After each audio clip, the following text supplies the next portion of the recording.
Happy Tuesday and welcome to Just Justine. I am your host, Justine. This is the first episode, and I figured I would take this episode and introduce myself and the podcast to you all, kind of let you know what we're doing over here. I've been looking for a while for an outlet to share my story. Social media, it's becoming very censored, and at least in my opinion. And I just don't feel that I can get my message, my story, and everything out there. So I have spent several months doing some serious soul searching, thinking, and praying. And that led me to podcasting. So here I am to see where this takes me. On this podcast, I want to talk about the things in life that no one wants to talk about. I would like to think of myself as being very kind hearted, non judgmental, and understanding. But yet at the same time, I'm pretty blunt and raw. I do not at all believe in sugarcoating anything. Part of recovery, becoming sober, and moving forward is being honest. And sometimes that means you have to talk about the worst of the worst. You have to be raw. You have to be real. You have to talk about the things that most people sweep under the rug, the embarrassing moments, the moments of failure, the moments that we didn't even want to be here. All of those things are worth discussing. Nothing about my journey has been easy at all. But I do believe that I have a story worth sharing. And I do believe that God did not bring me through all of this that he's brought me through for me just to sit here and keep being quiet. I am a little girl in a big, huge world, but I have a big voice. And I know that I'm not the only one that is struggling, that is going through something, or who has gone through something. Every single one of us has a story worth sharing, and every single one of us has been through something that someone else can learn from. And in my opinion, there's no one better to take advice from or to seek guidance from than somebody who has been in the same shoes that you're in. Part of what I want to do with this podcast is expand this so that you guys can come on here and share your stories as well. I do not come with a big following. I do not have a big platform, but together we can create that. And that is my ultimate goal with this podcast. So just a little bit about me, so we're not complete and total strangers. I am almost 37. My favorite colors are purple, blue, and lime green. I am the proud mom to a almost 16-year-old. And Christopher is my inspiration. He's my biggest fan and most definitely my lifesaver. If it was not for him, I would not be here today. And I am forever thankful that God chose me to be his mom. I am a recovering alcoholic and a recovering addict. And as of today, July 29th, 2025, I am 1,333 days sober. And I will pat myself on the back for that one. My sober day is December 4th of 2021. That day is very special, not only because it's my sober day, but because that was the day that I was given another chance to live. December 3rd of 2021, I went into liver failure and I was rushed to the local emergency room. And I spent about a month in the hospital. That included the ER, CICU, surgery, back to CICU, and then into a step-down room. I was on a ventilator for 20 plus days, and I am now patiently awaiting a liver transplant. I need a full transplant, not a partial. That in itself is a lot to cope with because if you know anything about liver transplants, in order to receive a full transplant, someone has to pass. So it's a very hard thing to process to know that someone has to basically die. Well, that's what they have to do. They have to die in order for you to live. And it's it's a lot. It's most definitely a lot when you know that you're in this position because of your own actions, your own choices. Due to my alcoholism and my addict behaviors, I have the two terminal illnesses. I have liver disease and I have respiratory failure. So, just little FYI, please be mindful. If you hear me kind of taking deep breaths, maybe I stop suddenly or it takes me a second to pick right back up. It is because I am very short winded at times and my oxygen is very bad. So, there are times I just have to kind of catch my breath. So, please bear with me. When I came home from the hospital, I knew right away that if I wanted to stay sober, I needed to admit my problem. And I knew that I had spoke of it to the nurses a little bit in the hospital, but I was so medicated that I really don't remember too much of anything. And when I was in the hospital, it was during COVID, so I was unable to have visitors. So I had really no one to speak to except over the phone, and that me and the phone were a disaster together. Um, I have some pretty funny stories of being hospitalized and things I'm starting to remember and things I've been told that I'll definitely share with you guys because while it was very traumatic, I have to look back and laugh now at some of the things I said because I most definitely showed my ass. Um, but I knew that I had to admit my problem. So randomly, one day I just picked up my phone and I jumped on TikTok and I made a video and I announced to the world that I was a recovering alcoholic and a recovering addict. And since then, I've shared bits and pieces here and there, special sobriety moments, or just different thoughts I may have. But I've never really found my safe spot where I can share my full story and I can say what I want to say without having to come up with different words or, you know, make something seem like it was something it wasn't just so that it can get out there. In my spare time, I like reality TV and documentaries. I'm a big reality TV person, probably because I don't really have much of a social life. So I enjoy watching their drama instead of having it in my life. And I love documentaries. And I do like true crime too. I am from a very small town in Virginia called Gloucester. Everyone knew everyone, and everyone knew everyone's business. And I would even go as far as saying they probably knew your business before you knew your business. So the older I got, I just could not wait to leave, get out of there. And now to this day, you could not pay me any amount of money to go back and live there. I was raised in a Southern Baptist church, and I am a Christian.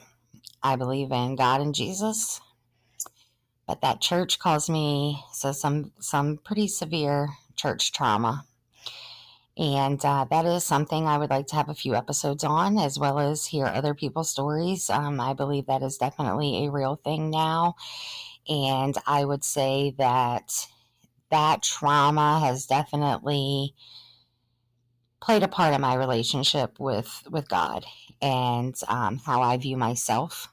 So that's all I have to say about that for right now. When I was 18, I moved from Virginia to Maryland. And I have been in the lovely, highly taxed state of Maryland since I was 18. I definitely cannot wait to leave the state. Me and my son are definitely excited to start a new adventure, a new life. And the first thing we are doing is hightailing it out of Maryland. So I am a widow.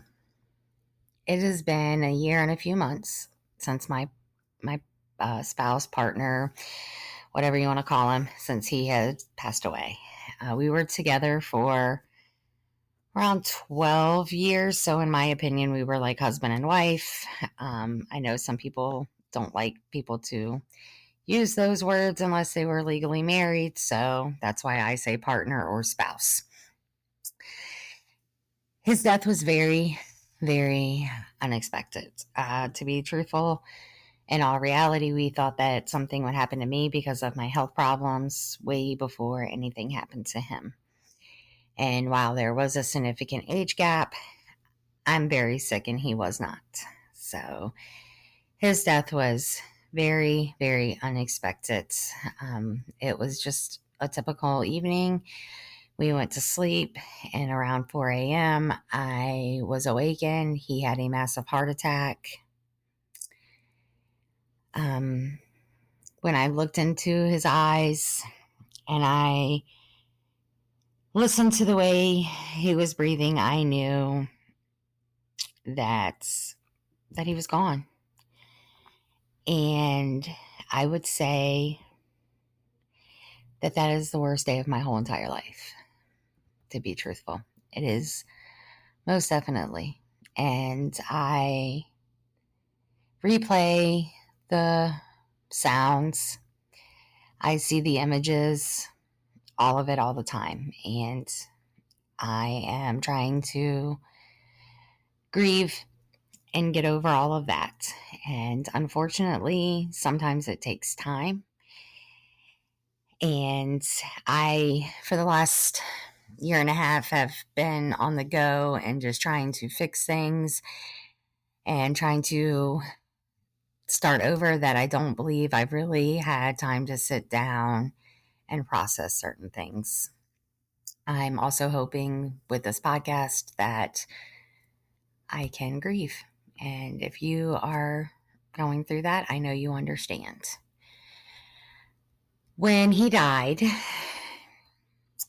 he left me in quite a mess. He was living a double life that I was very unaware of. And it soon came out, very quickly after he died. And I was left feeling embarrassed, even more broken than I already felt. Completely lost, to be honest. And I found myself at the age of 36 years old having to start all over again with a child and broken completely, emotionally, mentally, physically, just broken. And since then, certain things have never been the same. While I know I have accomplished a lot, I am not where I want to be. And I'm having a hard time trying to understand how somebody who had such a kind heart and who said all the right things and seemed to care so much could really do that. And to be truthful, it's quite embarrassing. And that's part of the reason why I haven't shared too much anywhere else, because I am very embarrassed. I'm already embarrassed to admit that I am in recovery, and then to admit that I was just so dumb. It's very hard. So I would, I would like to be able to share more of those details and, tell you more about the things that he did and that he left me with, and things that I have overcome. And I hope that, if you are going through something similar, you can learn from my mistakes and you can be wiser, I guess would be a good word. I'm just trying to navigate this new life, this new journey, and this new Justine. I'm not exactly sure where life is going to take me. To be truthful, most days I'm not sure what the next hour is going to hold. My main goal every day is to get through each day sober. I have not relapsed one time in my sobriety. And without God, that would not be possible because I question myself every day. Every little thing that has happened to me, I have literally had to fight myself to not pick up the bottle, and I haven't. And I believe that inner strength is the only thing besides my child that gets me through each day. I know no matter what, that one drink wouldn't kill me. And even if it could, if you have ever been an addict or an alcoholic, you know that fear just doesn't bother you. That inner strength is what I use to fight that Russian roulette battle that I'm in. Because many days I do feel like there is no point. But then I remember that I can't let my son down. I can't let my family down. I can't let God down. And just what a slap in the face that would be to God. I try to distance myself. Something that I have done to help cope is I've just kind of disassociated myself, and that is very unhealthy. And that is something else that I am hoping this podcast helps me do is, not do that anymore because it's not good and it's not healthy. And I want to be able to get my story and my message out there. So I can't do that if I'm disassociated from the world. And I just hope that I can find that peace within me, and I can help you find that peace within you too. The only real hope that I have is to help others. I don't want to see anybody go down this road. It is not easy. Oftentimes you find yourself completely alone. And while, yes, you may have your family, you may have a friend, you still kind of feel alone. And that is okay. It is okay to not be okay. It is okay to have bad days, and it is okay to be sad. None of that makes you weak. What makes you weak is when you give in to the temptations, and we can't do that. Because if we get weak, we're not going to survive. And if we don't survive, we can't share our story and help others. And I know, as the mother of a teenage boy, that this generation coming up really needs some guidance. Really, really needs some guidance. And I'm hoping that, we can do that here. I don't want this podcast to all be, sad and about grief and death. I want to focus on just life, basically, learning how to navigate, learning how to start over. One thing that has been very, very hard for me is the fact that I am a almost 37-year-old widow who is now having to start completely over. And most of the things that I am having to clean up are of no, it's not my mess. It's not, I didn't do this, but life dumps things on you, and we can't let it conquer us. We have to conquer it. And that's what I'm trying to do. I have more bad days than I have good days. I have more negative to say about myself than I do positive. But I am working on that. I am perfectly imperfect. I am just Justine, and that is all I can be. I hope that you will stick around for this journey. I hope that you will share your stories. I'm going to create an email that I will have linked, and you guys can email, write in your stories. If you don't want your name mentioned, change your name. I'm never going to share anybody's personal details.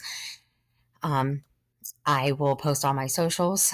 I am always available if you want to send an email just to have someone to talk to. Please do. I am going to try to do 2 episodes a week. I'm thinking Tuesdays and Thursdays, 30-minute episodes, and we'll just see where this takes us. I don't want to dump too much onto everybody as well as dump too much onto myself at first. I kind of want to see where this goes. Once again, I appreciate you guys for all tuning in and listening. I'm doing the best I can. I want to see all of us succeed, all of us be successful, and all of us conquer these battles that we're going through. Life is not easy. None of us are going to have glitter and butterflies every single day. But we have to have faith. And I am telling you, that is something I lack. And together we can build each other up. We can have a community. So I hope that you all stay safe. I hope that you all stay sober. If you are going through something, please know that my thoughts are with you.